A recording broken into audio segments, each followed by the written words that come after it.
Atos dos Apóstolos, capítulo 4, do verso 5 ao verso 20. Diz assim a palavra de Deus: No dia seguinte, reuniram-se em Jerusalém as autoridades, os anciãos e os escribas, com o sumo sacerdote Anás, Caifás, João, Alexandre e todos os que eram da linhagem do sumo sacerdote. E pondo-os perante eles, os arguíram: Com que poder ou em nome de quem fizeste isto? Então Pedro, cheio do Espírito Santo, lhes disse: Autoridades do povo e anciãos, visto que hoje somos interrogados a propósito do benefício feito a um homem enfermo e do modo por que foi curado, tomai conhecimento, vós todos e todo o povo de Israel, de que, em nome de Jesus Cristo, o Nazareno, a quem vós crucificastes e a quem Deus ressuscitou dentre os mortos, sim, em seu nome é que este está curado perante vós. Este Jesus é pedra rejeitada por vós, os construtores, a qual se tornou a pedra angular, e não há salvação em nenhum outro, porque abaixo do céu não existe nenhum outro nome dado entre os homens pelo qual importa que sejamos salvos. Ao verem a intrepidez de Pedro e João, sabendo que eram homens iletrados e incultos, admiraram-se e reconheceram que haviam eles estado com Jesus. Vendo com eles o homem que fora curado, nada tinham que dizer em contrário. E mandando-os sair do sinédrio, consultavam entre si, dizendo: Que faremos com estes homens? Pois, na verdade, é manifesto a todos os habitantes de Jerusalém que um sinal notório foi feito por eles, e não o podemos negar.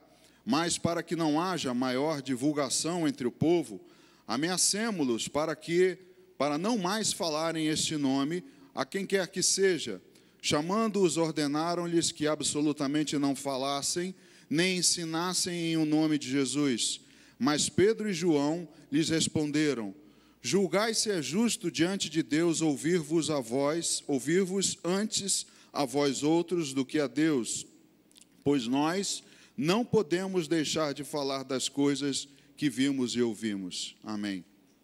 Pai, obrigado, meu Deus, pelo privilégio de ouvirmos a Tua voz essa noite. Senhor, estamos aqui com essa expectativa. Não estamos aqui, meu Deus, para ouvir doutrinas humanas, filosofias de homens, mas sim a Tua palavra. Eu, Deus, como homem, nada tenho a acrescentar aos meus irmãos, nada de útil nem de edificante, mas, Deus, sendo usado pelo Senhor, o propósito é que os nossos irmãos, todos nós, sejamos impactados pela Tua palavra, que ela seja edificante, que ela entre nos nossos corações.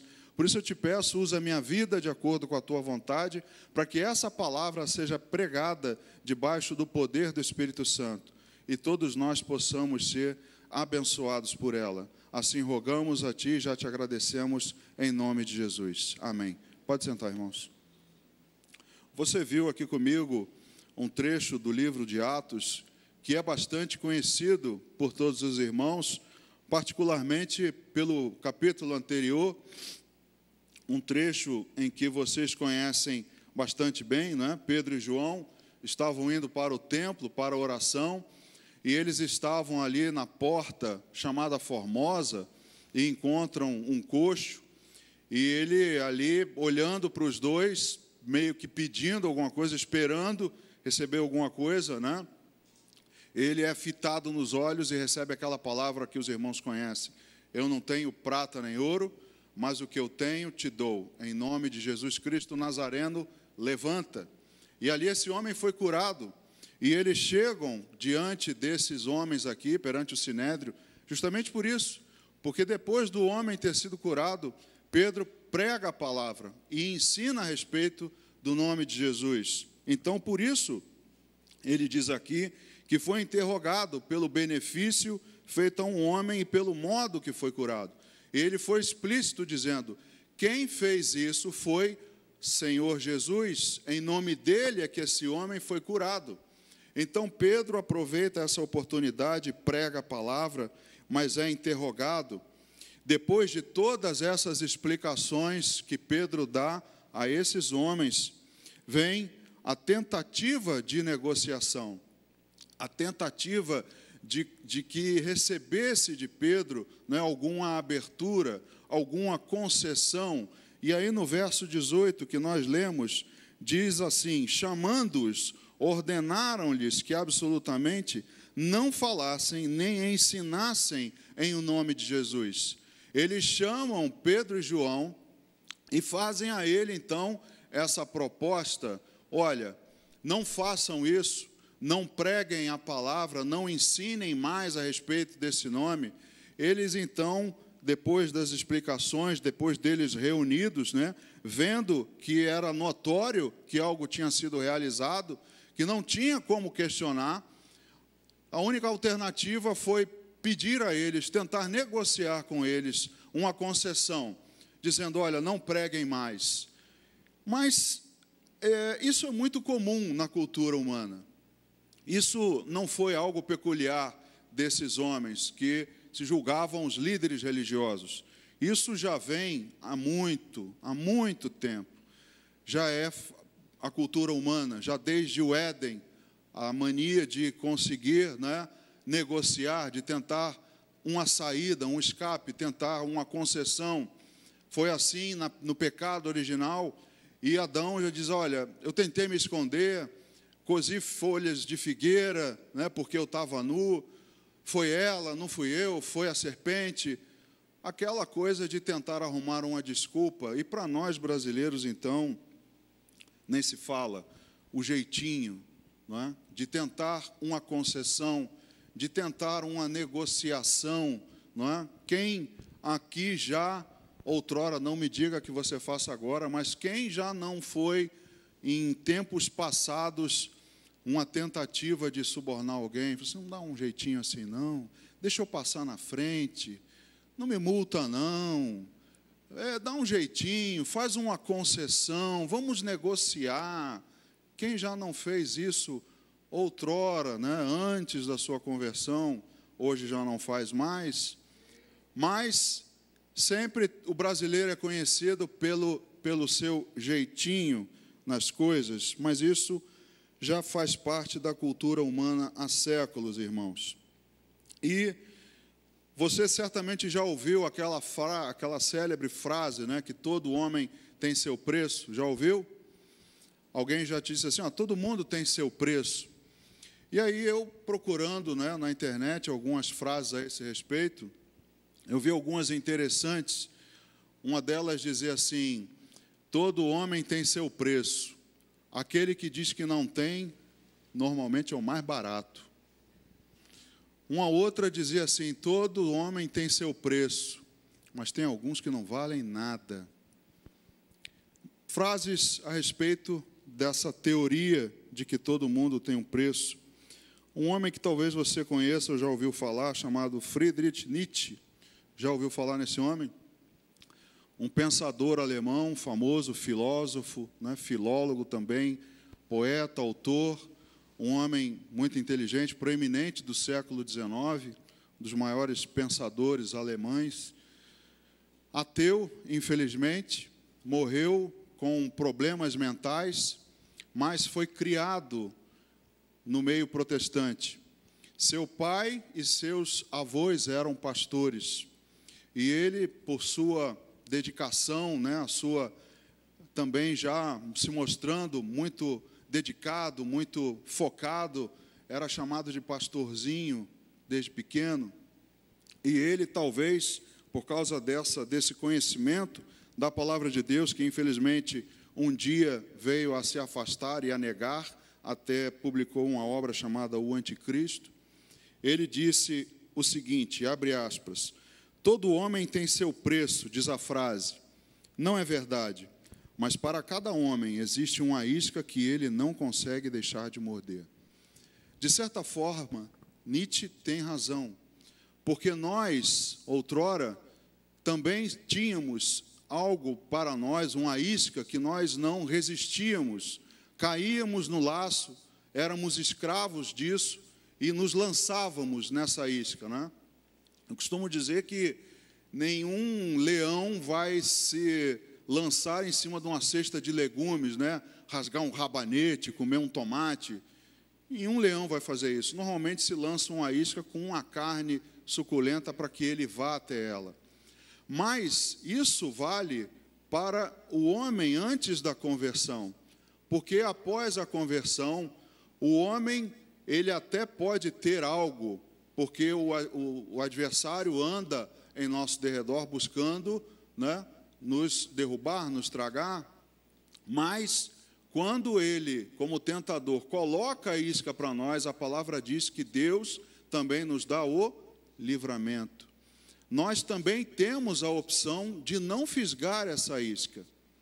Mas, falando a respeito de negociar e fazer concessões, nesse pensamento, a gente começa a se perguntar, o que é negociável para mim? Se eu te fizesse essa pergunta agora, o que você negocia na sua vida? Essa semana eu vi o Fabinho com uma camisa muito parecida com a do Flamengo, e ele disse assim, eu não uso uma camisa do Flamengo nem por $1 milhão. Eu falei, olha, Fabinho, eu, por bem menos, eu acho que eu visto uma do Fluminense. Mas, piadas à parte, o que você negociaria na sua vida? O que é negociável? O seu carro, a sua casa? O seu filho, você negociaria? Tem valor para o seu filho? Tem preço? Se alguém chegasse e dissesse assim, eu quero comprar o seu filho, você venderia? Se você vendesse, por quanto você venderia? Aí você diz assim, não, mas filho não vale, porque filho eu amo, e amor de mãe para filho não dá para mensurar, não tem como medir, é imensurável, é de mensurável valor, não tem como eu vender. Mas tem mãe que vende filho, tem mãe que joga filho no lixo, tem mãe que se desfaz dele, tem mãe que dá. É por isso que eu digo que amor é decisão. Não adianta vir para mim dizer que eu não amo mais, eu não consigo amar, porque o seu filho você decidiu amar. Não são todos os pais e mães que amam seus filhos, porque o seu filho, ele gasta o seu dinheiro, ele toma o seu tempo, ele muitas vezes tira você do sério, né? Tem uma série de questões envolvidas com o filho, mas você decidiu amar o seu filho, apesar de tudo contra, ele vai te dar uma dor de cabeça tremenda, mas você decidiu amar. Mas isso não é uma regra para todos, porque tem gente que não decide amar o filho, decide vender, põe um valor e dá. Então, nós precisamos pensar naquilo que é negociável para nós, naquilo que nós podemos fazer concessões ou não. E aí, o problema é que nessa passagem que nós lemos, esse pedido de fazer uma concessão foi feito a um homem de Deus. Quando essa tentativa de negociação é feita a um homem verdadeiramente de Deus, homem ou mulher, a coisa muda de figura. Porque aí não tem negócio. Porque o homem de Deus, ele sabe exatamente até onde ele pode ir e onde ele não pode ir. E aí eles tentam, como eu disse, e chegam a Pedro e fazem essa proposta que nós lemos no verso 18, e veja o que diz o verso 19 e 20. Mas Pedro e João lhes responderam, julgai se é justo diante de Deus ouvir-vos antes a vós outros do que a Deus, pois nós não podemos deixar de falar das coisas que vimos e ouvimos. O problema é que eles fizeram uma proposta para um homem que não tinha negócio com eles quando se tratava das coisas de Deus, da palavra de Deus. Eles disseram, olha, não me leva a mal, mas você acha que eu vou ouvir antes a você do que a Deus? Você acha que eu vou fazer uma concessão a você se Deus me disse exatamente o contrário? Se o Senhor Jesus me disse que eu deveria pregar a sua palavra em Jerusalém, Judéia, Samaria, até os confins da terra, você acha que eu vou negociar isso? Não vou negociar isso. Não adianta, não temo, não estou nem aí para o que você vai fazer comigo ou não. Nem prisão, nem qualquer ameaça pode ser maior que as ordens de Jesus. Então, João e Pedro, Não estavam nem aí. Eu não faço concessões nessa área. Eu não negocio isso. Isso aí está fora de questão. Pode me prender, pode fazer o que você quiser. Veja o que diz o Evangelho segundo Lucas, no capítulo 22, no versículo 31 e 32. Lucas 22, verso 31 e 32, diz assim: Simão, Simão, eis que Satanás vos reclamou para vos peneirar como trigo. Eu, porém, roguei por ti, para que a tua fé não desfaleça. Tu, pois, quando te converteres, fortalece os teus irmãos. É algo que Jesus disse a ele: fortalece os teus irmãos quando você se converter. Não faça negócios, é uma ordem. Isso eu não negocio. Eu não vou deixar de falar de Jesus, porque Ele mesmo me disse: fortalece os teus irmãos. Também no Evangelho segundo João, no capítulo 21, vamos ler alguns versículos, irmãos, que nos mostram a respeito das concessões que fazemos ou não fazemos a respeito da palavra de Deus. João, capítulo 21, do verso 15 ao 17, diz assim: depois de terem comido, perguntou Jesus a Simão Pedro: Simão, filho de João, amas-me mais do que estes outros? Ele respondeu: sim, Senhor, tu sabes que te amo. Ele disse: apacenta os meus cordeiros. Tornou a perguntar-lhe pela segunda vez: Simão, filho de João, tu me amas? Ele respondeu: sim, Senhor, tu sabes que te amo. Disse-lhe Jesus: pastorei as minhas ovelhas.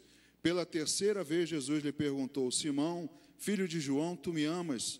Pedro entristeceu-se por ele lhe ter dito pela terceira vez: tu me amas? E respondeu-lhe: Senhor, tu sabes todas as coisas, tu sabes que eu te amo. Jesus lhe disse: apacenta as minhas ovelhas. Como negociar com alguém com palavras dessas vindas a nós? Como Pedro poderia sucumbir a uma concessão, seja de quem fosse, tendo recebido essas ordens do Senhor Jesus? Pedro não fez negócio, nem prisão, nem ameaça. Nós lemos aqui que depois de muito o ameaçarem, lançaram eles fora e deixaram ele sair. Mas a ameaça não foi suficiente, irmãos, porque a ameaça não para o cristão. Mesmo nós sendo atacados, mesmo nós sendo impedidos, ainda que tentem nos calar, a ordem dada por Jesus é: pregue o Evangelho a toda criatura. Não faça concessões a respeito da minha palavra. Não negocie. Voltando lá ao livro de Atos dos Apóstolos, veja a nova tentativa, quando Pedro novamente tem a oportunidade de pregar, agora no capítulo 5, do verso 12 em diante. Muitos sinais e prodígios eram feitos entre o povo pelas mãos dos apóstolos, e costumavam todos reunir-se de comum acordo no pórtico de Salomão. Mas dos restantes ninguém ousava juntar-se a eles, porém o povo lhes tributava grande admiração. E crescia mais e mais a multidão de crentes, tanto homens como mulheres agregados ao Senhor, a ponto de levarem os enfermos até pelas ruas e os colocarem sobre leitos e macas, para que ao passar Pedro, ao menos a sua sombra se projetasse em alguns deles. Afluía também muita gente das cidades vizinhas a Jerusalém, levando doentes e atormentados de espíritos imundos, e todos eram curados. Levantando-se, porém, o sumo sacerdote e todos os que estavam com ele, isto é, a seita dos saduceus, tomaram-se de inveja, prenderam os apóstolos e os recolheram à prisão pública. Mas de noite um anjo do Senhor abriu as portas do cárcere e, conduzindo-os para fora, lhes disse: ide, e apresentando-vos no templo, dizei ao povo todas as palavras desta vida. Tendo ouvido isto, logo ao romper do dia, entraram no templo e ensinavam.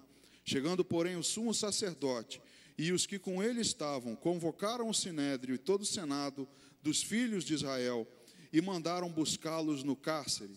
Mas os guardas, indo, não os acharam, no cárcere, e tendo voltado, relataram, dizendo: achamos o cárcere fechado com toda a segurança e as sentinelas nos seus postos junto às portas, mas abrindo-as, ninguém encontramos dentro. Quando o capitão do templo e os principais sacerdotes ouviram estas informações, ficaram perplexos a respeito deles e do que viria a ser isto. Nesse íntere, alguém chegou e lhes comunicou: eis que os homens que recolhestes no cárcere estão no templo ensinando o povo. Olha aí de novo, nada prendeu, nada os impediu, mesmo tendo sido presos, eles voltaram a ensinar o povo. Nisto, indo o capitão e os guardas os trouxeram sem violência, porque temiam ser apedrejados pelo povo. Trouxeram-nos apresentando-os ao sinédrio, e o sumo sacerdote interrogou-os, dizendo: expressamente vos ordenamos que não ensinasseis nesse nome, contudo, encheste Jerusalém de vossa doutrina e quereis lançar sobre nós o sangue desse homem. Então Pedro e os demais apóstolos afirmaram: antes importa obedecer a Deus do que aos homens. Tudo isso que nós lemos no capítulo 5 aconteceu após Pedro e João terem sido veementemente informados de que não fizessem mais, não ensinassem mais em nome do Senhor Jesus. E o interessante é que quando eles se reuniam, fazendo muitos prodígios e sinais, muitos os admiravam, mas dos restantes ninguém ousava ajuntar-se a eles. Quando o homem de Deus se junta, os que não são até ficam constrangidos, até nem se aproximam, até se afastam deles, porque há ali homens de Deus dispostos a pregarem a palavra, porque não há negócio, não adianta tentarem e negociarem com esses homens. E hoje, irmãos, há muitos negociando a palavra de Deus, negociando não somente financeiramente, obtendo lucro com ela, mas fazendo concessões, muitos tentando sempre arrumar uma maneira de satisfazer as suas necessidades e negociando algumas partes da palavra de Deus. Em Tiago, ele diz que nós não sabemos pedir, pedimos mal, porque pedimos para satisfazer as nossas vontades. E quando isso acontece, é porque nós estamos fazendo concessões e nós estamos querendo satisfazer a nossa necessidade. Estamos querendo fazer alguma concessão ou negociar a palavra de Deus. E isso Deus não permite, ela não pode ser negociada. Como nós dissemos aqui, você naturalmente pensou no seu filho: não, eu não negocio meu filho, eu não negocio isso, eu não negocio aquilo. A palavra de Deus, ela não pode ser negociada. E muitos andam fazendo concessões à palavra de Deus para conseguirem levar o seu estilo de vida, o estilo de vida que desejam. Mas o que diz a palavra de Deus a respeito disso? A respeito de negociar e fazer concessões? Por que ela não pode ser negociada? Eu quero ver contigo 3 pontos. Primeiro, porque ela é imutável. Como negociar alguma coisa que não muda? Algo que não é uma commodity, que pode ser negociada, hoje está tanto, amanhã está em alta, eu compro na baixa e vendo na alta, não vou fazer assim. Como pode? Algo que não muda, como pode negociar? Negociação só funciona com oferta e demanda. E aí ela oscila. Mas se é algo constante, não muda, como negociar? Deus é imutável. Como pode a palavra dita por alguém que não muda ser negociada? Não tem como negociar a palavra de Deus. O que está escrito é ponto final e é assim que tem que ser.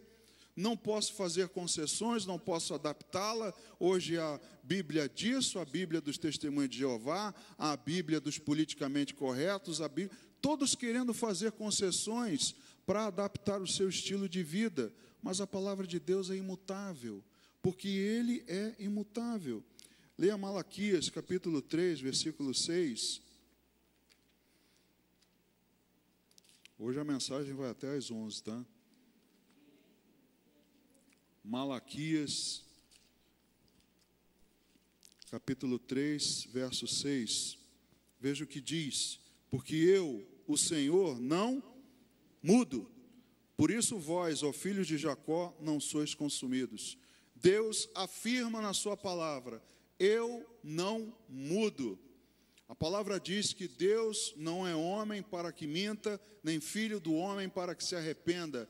Só se arrepende aquele que é mutável. Quem não muda não pode se arrepender. Salmo 102, verso 24 ao 27. Salmo 102, do verso 24 ao 27. Dizia eu: Deus meu, não me leves na metade da minha vida, tu cujos anos se estendem por todas as gerações. Em tempos remotos lançaste os fundamentos da terra, e os céus são obra das tuas mãos.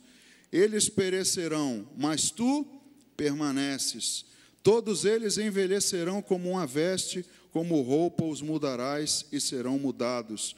Tu, porém, és sempre o mesmo, e os teus anos jamais terão fim.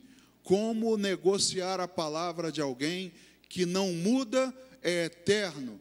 Como pode alguém ter coragem de negociar e fazer concessões com a palavra de alguém que é imutável, que é eterno?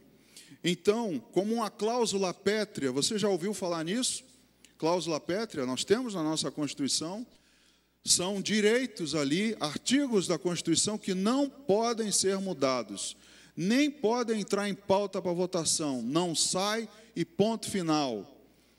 A palavra de Deus inteira, toda, de Gênesis a Apocalipse, é uma cláusula pétrea. Não tem como mudar, não tem como adaptar, não tem como tirar, não tem como negociar. Ela é como uma cláusula pétrea, ela não muda. A primeira carta de Pedro, no capítulo 1, dos versos 24 ao 25, dizem: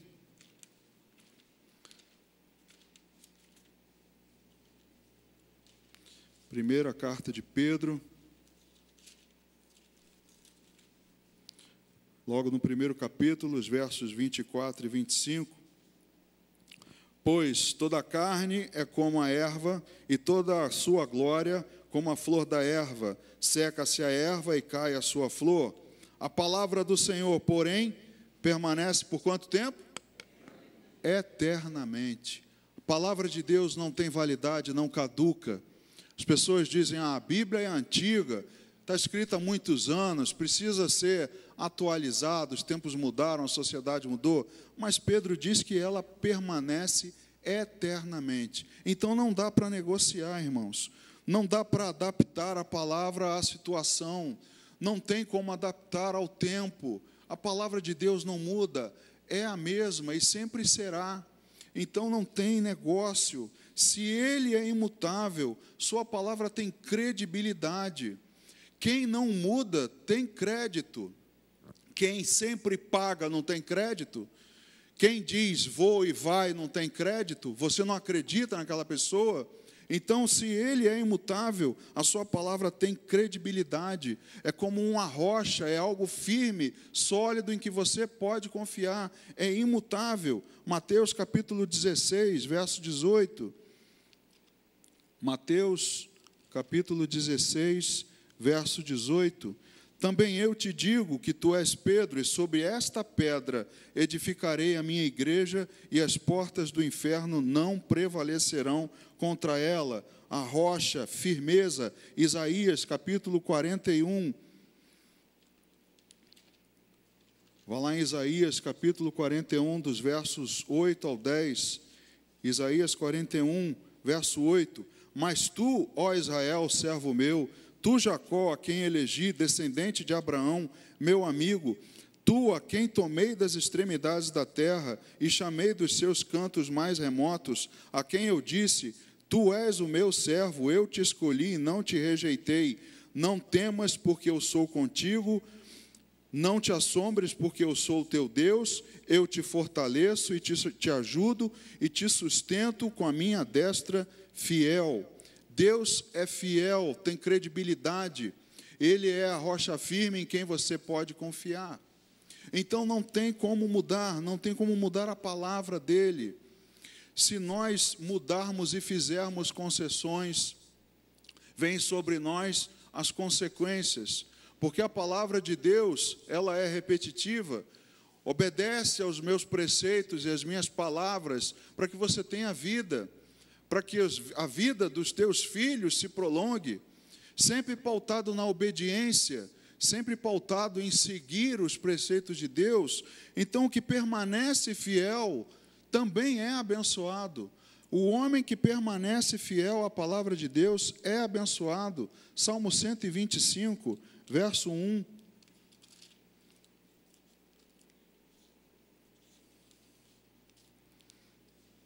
Os que confiam no Senhor são como o monte Sião, que não se abala, firme para sempre. Nós, os que confiamos em Deus, a Bíblia diz que são como o monte Sião, que não se abala, uma rocha firme, que permanece para sempre. Nós, os que confiamos na palavra de Deus, que não muda, que não negociamos, nós somos abençoados. Provérbios, capítulo 28, verso 20, diz assim: o homem fiel será acumulado de bênçãos, mas o que se apressa a enriquecer não passará sem castigo. Quem permanece fiel é acumulado de bênção, é bênção sobre bênção. Ele tem sempre sobre si bênçãos sendo derramadas. Mas o que procura negociar, o que procura fazer concessões, esse se apressa e não ficará sem castigo. Então, ela não pode ser negociada, primeiro, porque é imutável. Segundo, algo que é de imensurável valor não pode ser negociado. Como medir o valor de alguma coisa a fim de negociá-la? Se ela tem um valor infinito. Como pagar se algo não tem valor? Se algo é impossível de se medir? Como é possível medir o quanto Ele nos amou a ponto de não abrir mão de nós? É imensurável o amor de Deus por nós. Nós não conseguimos medir. Nós ouvimos aqui, nós na condição de pecadores, sujos, sem merecer, Deus entregou o mais precioso, sem valor. Não tem nada no mundo que possa pagar o amor de Deus por nós. Somente Ele pagou, com o seu sangue derramado, e Ele nos comprou. Primeira carta de Paulo aos Coríntios diz o seguinte a respeito do amor, um trecho que você conhece muito bem. Primeira carta aos Coríntios, capítulo 13, no verso 8 e depois o verso 13. Primeira carta aos Coríntios, capítulo 13, verso 8. O amor jamais acaba, mas, havendo profecias, desaparecerão, havendo línguas, cessarão, havendo ciência, passará. Verso 13. Agora, pois, permanecem a fé, a esperança, estes três, e o amor. Estes três, porém, o maior destes é o amor. Imensurável, um Deus eterno, imutável, que ama sem fim, de maneira incondicional. Um amor que Paulo relata aqui, que é um amor que não se ensoberbece, não se ufana, não arde em ciúmes. E ele diz que ele permanece e o maior desses três é o amor. Como medir, como negociar, como fazer concessões com algo que não tem como se medir o valor? Essa é a segunda razão. Algo que não tem como colocar preço, não tem como ser negociado. Existe algo no mundo que não tenha preço, que não tem como se medir? É assim o amor de Deus, é assim a palavra de Deus. Seu amor excede todo entendimento humano. Por isso que nós não conseguimos conceber, não conseguimos medir. Efésios, capítulo 3, carta de Paulo aos Efésios, capítulo 3, versos 14 e 21. Efésios 3.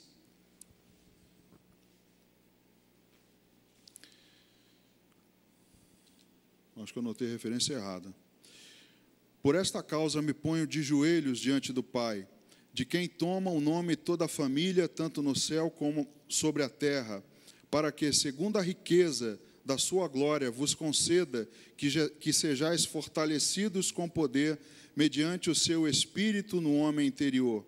E assim habite Cristo no vosso coração, pela fé, estando vós arraigados e alicerçados em amor, a fim de poderdes compreender com todos os santos qual é a largura e o comprimento e a altura e a profundidade, e conhecer o amor de Cristo, que excede todo entendimento, para que sejais tomados de toda a plenitude de Deus.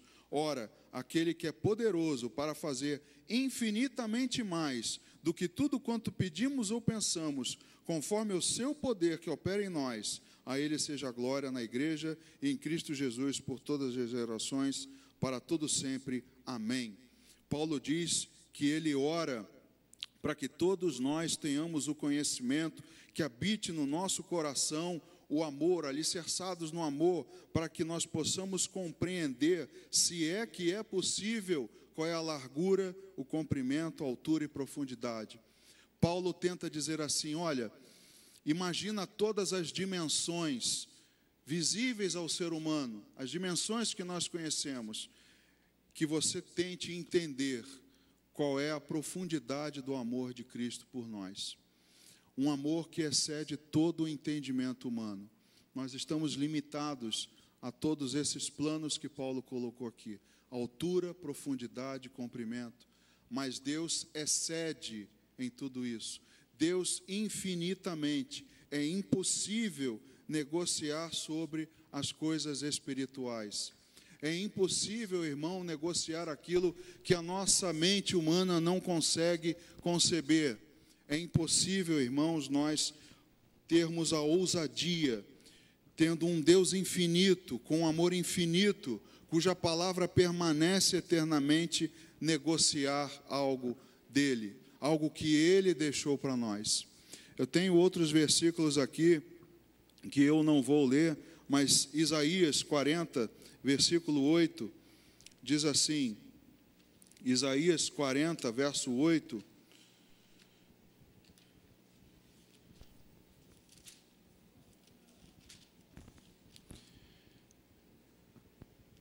diz, seca-se a erva e cai a sua flor, mas a palavra de nosso Deus permanece eternamente. Mateus 24, 35, a palavra de Deus eterna, a palavra de Deus que não muda, a palavra de Deus que não pode ser negociada, não pode haver concessões. Mateus 24, verso 35. Passará o céu e a terra, porém as minhas palavras não passarão. Um Deus infinito, um Deus que tem uma palavra eterna, um Deus que tem um amor eterno. Como medir esse amor? Como medir esse valor? Por isso ela não pode ser negociada, por isso não pode haver concessões. O que você acha que é mais valioso, que vai fazer Deus mudar de ideia? Veja só essa frase, como ela tem tantos conflitos. Algo que é valioso. O que é valioso que já não seja de Deus? Se Ele é dono de tudo, tudo Ele criou, tudo é dele. Não há nada mais valioso que Ele possa receber a fim de conceder alguma coisa. Então, o que é mais valioso que vai fazer Deus mudar de ideia? Outra incoerência, Deus não muda de ideia. O que Ele colocou na sua palavra é isso que está valendo. O problema é que as pessoas começam a querer, dar umas de hermeneutas. Não, vamos interpretar a gente agora para adaptar o nosso estilo de vida, vamos fazer uma concessão, vamos mudar isso, vamos mudar aquilo. Mudar a palavra de Deus, irmãos, traz consequências, como eu disse no início. Se nós optamos por ser fiéis e recebermos as bênçãos de Deus, por andarmos nessa obediência, assim seremos abençoados. Mas se escolhermos negociar e mudar a palavra, cairá sobre nós as consequências. Deus não tardará em fazer justiça. Então, mudar, fazer concessões, traz consequências. E como eu disse, hoje virou moda adaptar a palavra de Deus às tradições humanas. Todos tentam inventar as maneiras, abre-se igreja de tudo quanto é jeito, para todos os gostos, para todas as pessoas se sentirem bem, politicamente corretas, e ali continuarem com a sua vida satisfazendo aos seus desejos, fazendo concessões, alterando e negociando a palavra de Deus, que é inegociável, que é imutável, que é eterna. Princípios de Deus são eternos. E Deus foi explícito sobre quem alterar a sua palavra. Gálatas, capítulo 1, do 6 ao 12, carta de Paulo aos Gálatas, capítulo 1, do verso 6 ao 12, pregado há pouco tempo aqui, diz assim: admira-me que estejais passando tão depressa daquele que vos chamou na graça de Cristo para outro evangelho, o qual não é outro, senão que há alguns que vos perturbam e querem perverter o evangelho de Cristo. Mas ainda que nós, ou mesmo um anjo vindo do céu, vos pregue evangelho que vá além do que vos temos pregado, seja anátema. Assim como já dissemos e agora repito, se alguém vos prega evangelho que vá além daquele que recebestes, seja anátema. Paulo diz aos Gálatas, você lembra da mensagem dos cristãos judaizantes que queriam mudar, queriam fazer com que os convertidos mantivessem a prática da lei. E Paulo diz, olha, vocês estão querendo perverter o evangelho, vocês estão querendo mudar, estão querendo fazer concessões, chega a chamar eles de insensatos. Ó Gálatas insensatos, vocês não percebem por que vocês foram salvos, que foi pela graça de Deus e não pelas obras da lei? Então Paulo chama a atenção e é explícito sobre quem alterar a palavra de Deus, seja maldito. Irmãos, eu te digo uma coisa, tome cuidado com o não tem nada a ver. Deixe isso como um alerta na sua cabeça. Toda vez que você, em termos espirituais, alguém disser para você, ou você falar, não tem nada a ver, se ligue e vá procurar para ver se de fato não tem nada a ver. Ainda que parta da sua boca, vá buscar e vá procurar. Se você não está fazendo concessão, se você não está negociando algo que não pode ser negociado, porque é tudo que as pessoas querem ouvir, é o não tem nada a ver, é a perversão do evangelho, é a perversão, é a negociação, é a concessão da palavra de Deus que é imutável. Então, muito cuidado, é assim que começam as heresias, e a consequência, irmãos, vem sobre os desobedientes. Lucas, já estamos terminando, Lucas capítulo 17, nos versos 1 e 2, Lucas 17, versos 1 e 2, diz assim: disse Jesus a seus discípulos, é inevitável que venham escândalos, mas ai do homem pelo qual eles vêm. Melhor fora que se lhe pendurasse ao pescoço uma pedra de moinho e fosse atirado no mar, do que fazer tropeçar a um destes pequeninos.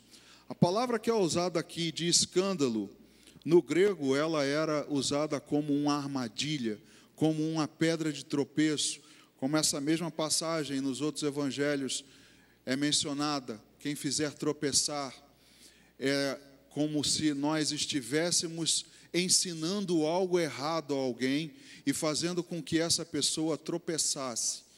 E Jesus diz aqui, que ai daquele por quem vêm os escândalos, ai daquele que faz um desses pequeninos, dos novos na fé que estão aprendendo tropeçar, pervertendo, negociando e fazendo concessões, dizendo não tem nada a ver, não é assim.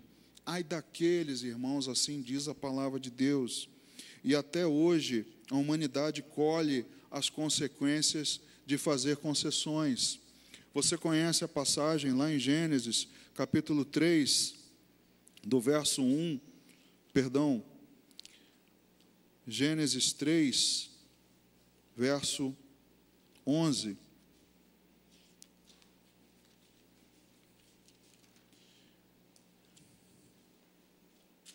Gênesis 3, verso 11. Perguntou-lhe Deus: quem te fez saber onde estavas nu? Comeste da árvore que eu te ordenei que não comeste? Disse o Senhor Deus à mulher no 13: que é isso que fizeste? Respondeu a mulher: a serpente me enganou e eu comi. Você conhece a passagem? E Deus diz: que concessão foi essa que você fez? Por que você perverteu? Por que você negociou? Eu não tinha te ordenado, eu não tinha sido explícito, eu não te dei uma palavra clara e limpa: não faça isso, não coma daquela árvore. Por que você fez a concessão? E aí foi onde eu disse para você que começou o jeitinho que o brasileiro gosta de abraçar. Não, mas foi a mulher. E ele diz à mulher: por que você desobedeceu? Não, foi a serpente. É o jeitinho, é a forma de adaptar, de fazer concessão. Irmãos, desde o princípio, Deus não admite concessões à sua palavra.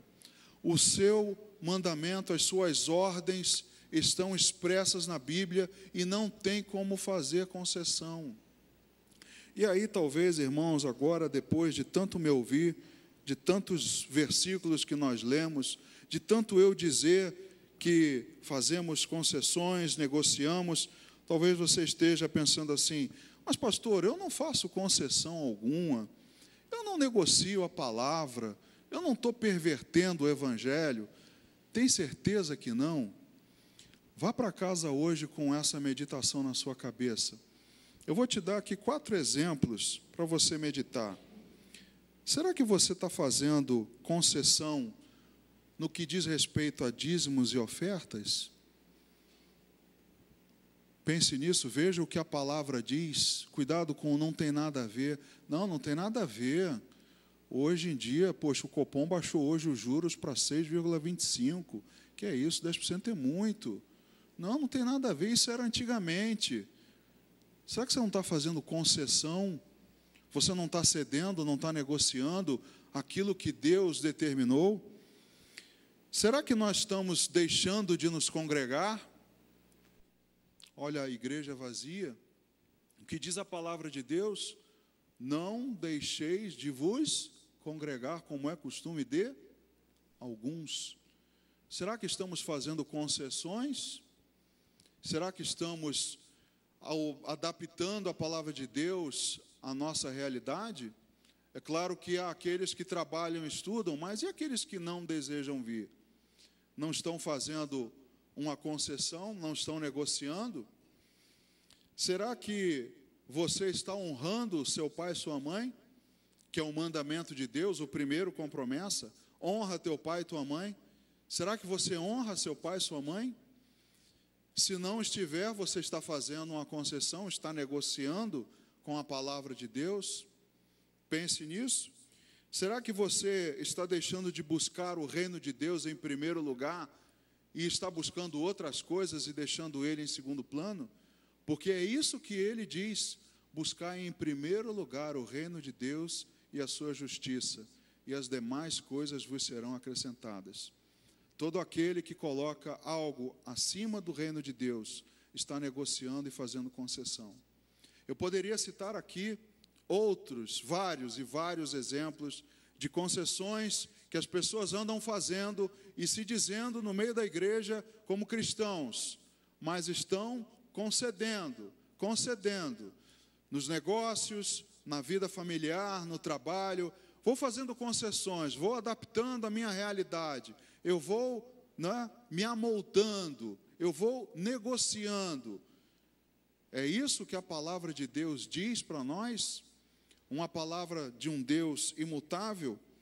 Não negocie a palavra de Deus. Para terminar, eu vou deixar contigo um salmo que nós temos lido todos os cultos aqui. Salmo 119, os versos 33 e o 72. Salmo 119, verso 33, que é voltado para a palavra de Deus, diz: ensina-me, Senhor, o caminho dos teus decretos, e os seguirei até ao fim. O salmista diz: ensina-me o caminho, e eu vou seguir o caminho até ao fim. Eu não vou pegar atalho, eu não vou fazer concessão, eu não vou negociar, eu não vou ouvir os outros, não vou ouvir o não tem nada a ver, eu vou até ao fim. E o verso 72 também diz: para mim vale mais a lei que procede da tua boca do que milhares de ouro ou de prata. Esse vale para aqueles que estão tentando obter vantagem financeira, negociando a palavra de Deus, deturpando a palavra de Deus, pervertendo. Mas a palavra verdadeira, que vem da boca de Deus, essa é mais valiosa do que milhares de ouro ou de prata. Não negocie a palavra de Deus, irmãos. Não abra mão, não faça concessões, seja fiel a Deus. Lembre-se que sobre os fiéis vêm as bênçãos. Sobre os infiéis e desobedientes, Deus não tarda em exercer o seu juízo. Lembre-se disso, colha as bênçãos da obediência e não a maldição da desobediência. Medite sobre essa mensagem, sobre a sua vida, sobre o seu estilo de vida e sobre o que a palavra de Deus diz. Veja se aquilo que você pratica está de acordo com o que Deus diz. E medite sobre isso. Talvez você esteja fazendo concessão. E o pior é aquele que faz concessão e imagina, pensa, tem certeza de que está tudo bem. Já está de tal maneira frio e endurecido de coração que sequer vê e percebe. Por isso que eu digo, que Paulo diz: se alguém disser alguma outra palavra diferente daquela que tem sido pregada, que seja maldito. Muito cuidado com as concessões em relação à palavra de Deus. Amém? Que Deus te abençoe. Vamos ficar de pé e vamos orar. Senhor Deus, obrigado, Pai, pela Tua palavra. Obrigado, meu Deus, pelo privilégio de ouvirmos. Obrigado, meu Deus, porque é ela que nos dá a direção. Como a Tua palavra diz, ela é lâmpada para os nossos pés e luz para o nosso caminho. É ela, meu Deus, que nos ilumina. É ela, meu Deus, que nos ensina pelo caminho que devemos andar. É ela, meu Deus, que nos mostra que o Senhor é um Deus todo-poderoso, onisciente, onipresente, um Deus imutável, um Deus que é dono de tudo, que não muda, que não se arrepende, que não permite concessões àquilo que sai da sua boca. É um Deus que não tarda em trazer juízo sobre os desobedientes. Meu Deus, nós não queremos cair nas Tuas mãos, porque diz a palavra que terrível coisa é cair nas mãos do Deus vivo. Meu Deus, não queremos ser achados como desobedientes, como aqueles que fazem concessões ou negociam a Tua palavra. Queremos, meu Deus, ser fiéis, queremos ser encontrados fiéis, meu Deus, porque nós fomos chamados de despenseiros, mordomos, e nós queremos, ó Deus, que na Tua volta sejamos encontrados fiéis, seguindo o caminho, como o salmista diz: ensina-me o caminho que eu devo andar e jamais me desviarei dele, irei até o fim nesse caminho. Nos ensina, Deus, e nos mostra, Pai, que a Tua palavra é de imensurável valor, que a Tua palavra não pode ser negociada, não pode ser alterada, meu Deus. Fala ao Teu povo, meu Deus, e mostra se cada um de nós tem feito concessões e que ainda há tempo de nos arrepender desse mau caminho e o Senhor restaurar a nossa vida, para que caiam sobre nós as bênçãos da obediência e não o juízo da desobediência. Nos ajuda, Deus, a entender a Tua palavra e a obedecê-la. Assim nós oramos hoje, ó Pai, te agradecendo por tudo em nome de Jesus. Amém.